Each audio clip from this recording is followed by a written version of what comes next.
So this learning outcome for this module is to understand and apply qualitative data collection principles and evaluate your data collection skills. And so we'll do that over a whole range of different methods for collecting data. But this lecture is going to concentrate on interviews. Now, we actually are quite familiar with the idea of interviewing. We see it quite often.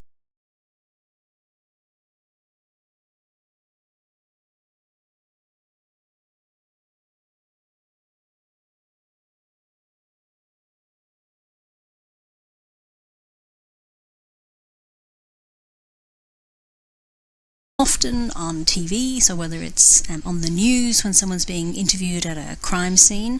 Some of you might remember the Chick Chick Boom woman who was interviewed at a crime scene in King's Cross a few years ago, and some of the controversy that went with that. And down in the bottom left-hand corner, a kind of more traditional television interview where someone famous is being interviewed by an interviewer. We also are familiar with interviews as a process for getting access to something, whether that's a job or a course or a scholarship, or access to welfare payments. We also have police interviews that we might be familiar with. So it's important just to recognise lots of different ways that people understand interviewing and interviews, and that they bring some of those ideas into a research interview.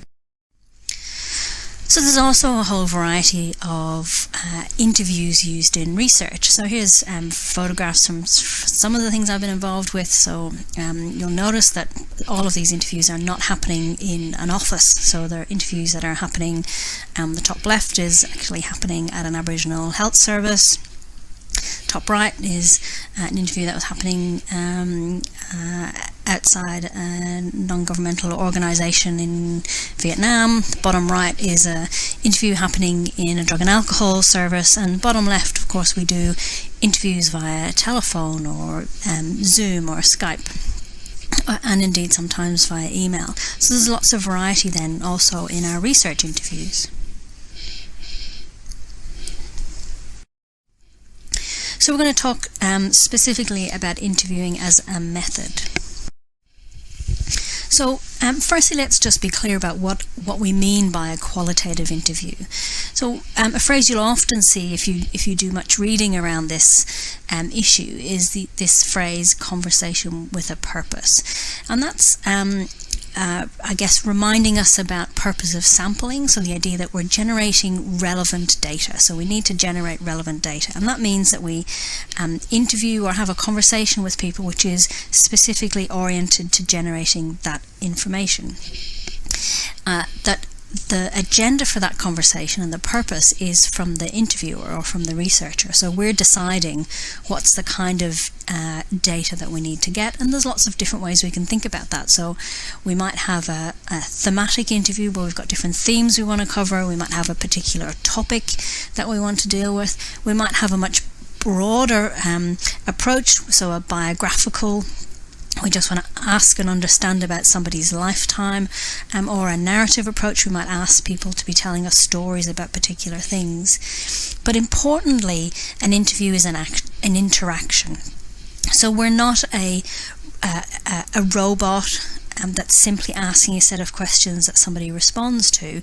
In an interview, the researcher is trying to engage in an interaction, and so the data that we have is generated through that interaction, and that means that each of the things that I say as an interviewer will be shaped by what the participants has already said, so it's responsive.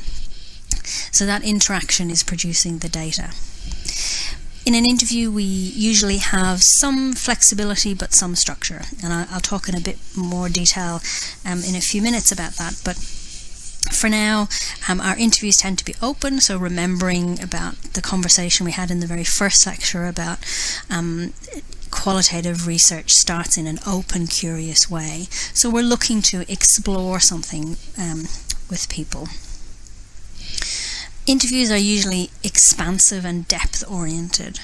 So what that means really is that we're not looking for simple, superficial answers to questions. We're using questions as a catalyst to generate a conversation around a particular topic that we're interested in.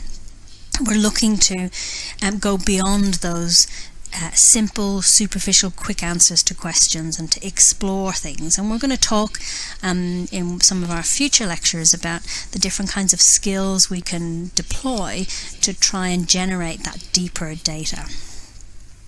Interviews are usually one-on-one, so an interviewer and a participant, but not always.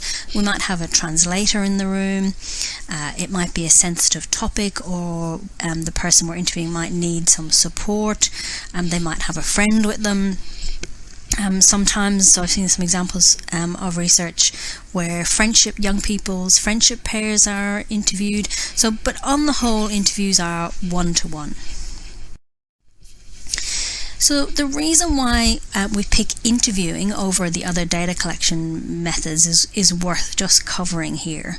So if you remember from our lecture on sampling, that we sample with a purpose. We pick an individual because they can offer us insights into a particular thing that we want to know about. So that means in an interview, we're interested in that individual's knowledge, their experiences, their understandings, their interpretations. So it's very much about what that particular person is going to be able to tell us about. Remembering they're not there as a representative of all other people who are a bit like them.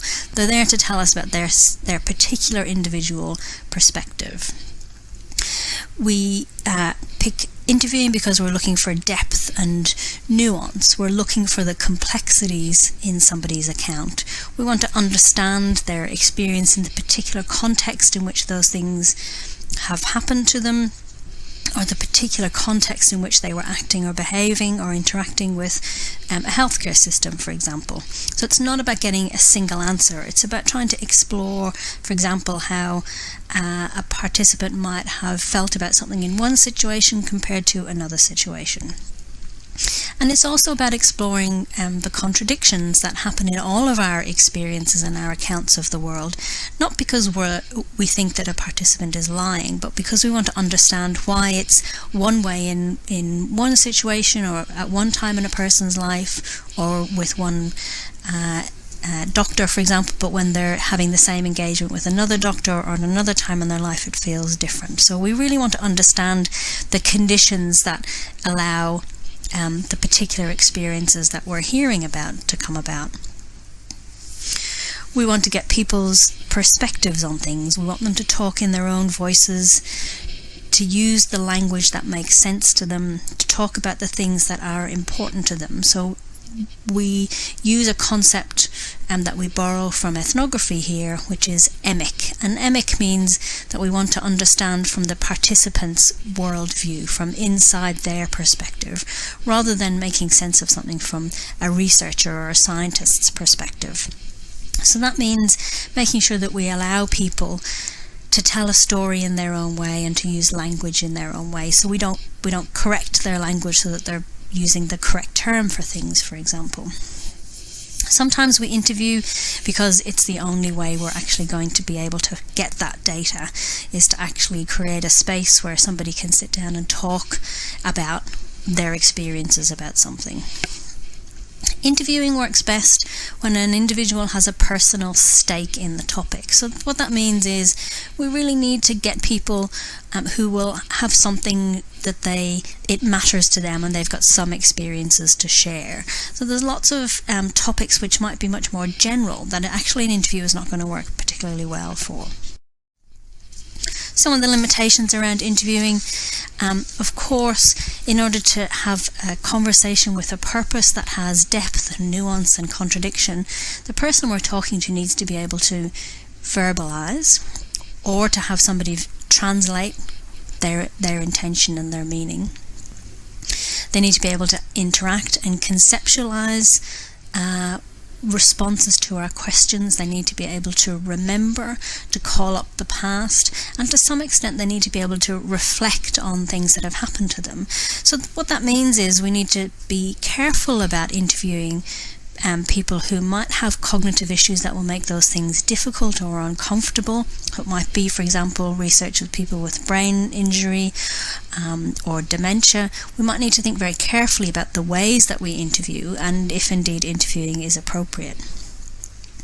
Another limitation is access, because we need to get access to the people that we want to talk to, and that's not always easy, and often because it means somebody having to make themselves known so they're not anonymous.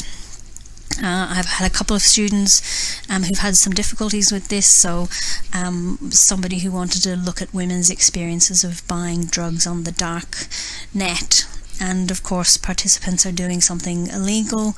It's very difficult to get them because you have to go into the dark net, which is not necessarily a space we want to be in as researchers, to try and find people and make them feel that it's going to be safe to talk about their experiences with us. Another student in my centre whose work was on healthcare professionals' experiences of treating refugees in offshore detention centres. It was a great and important project that suddenly became illegal when the government changed the law around health professionals disclosing information about conditions in detention centres. So there's lots of ways in which an interview might be the best thing to do, but we might actually struggle to get hold of those people to actually be able to engage with them. Interviewing can also be time consuming and resource consuming, because we have to find people and organise times to see them and conduct the interviews and analyse them, and as you'll see later in the course, analysis can take longer than we want. Who to interview? I've mentioned a couple of times a reminder about purpose of sampling. So of course we're not aiming for representativeness or for generalizability. We want to interview people who can help us understand our topic and all of its variations. We're selecting people on the basis that they will add to our understanding of an issue. And that might be that we don't know in advance who we need to speak to. We might have some idea of where to start, but our sampling might change as we're going.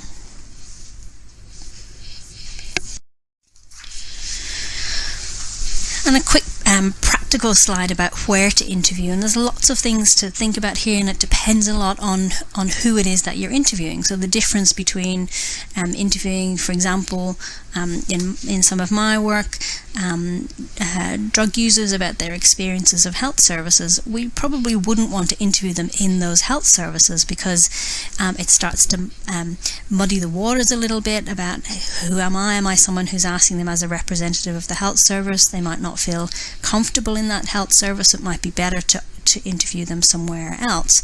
Clinicians talking about how they treat people who use health services might be perfectly happy to do that in their office or by phone.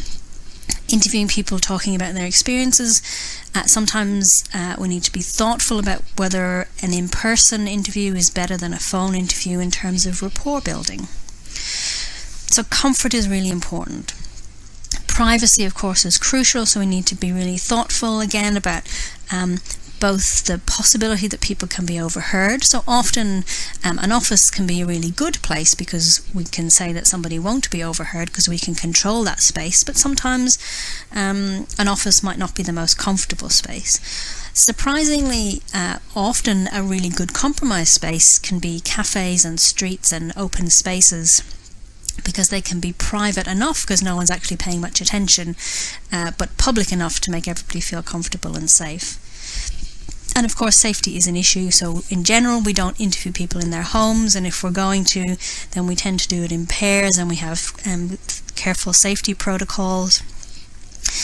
We have to be thinking about noise because we're recording the interview, so we don't want to interview next to the barista making coffee. We don't want to be interviewing in incredibly noisy environments, because of course the only data that we actually have is data that we can transcribe. So if we can't hear it to transcribe it, then we might as well as not have done the interview at all. A convenience issue, so this is about face-to-face interviewing, and we might not be able to get to people where they are, and they might not be able to get to us, and it's often the difference between a local versus a national project. So of course telephone or Skype or Zoom are all options for doing that, and a lot of people are very comfortable with phone interviewing. I think it's especially good for interviewing professionals, talking about professional things. Not always so great when you're interviewing people, lay people, about their personal experiences. But it's important to be flexible when we're doing interviews, about where we interview people, and how we interview them, and trying to make sure that it's on their terms as much as possible to make it accessible.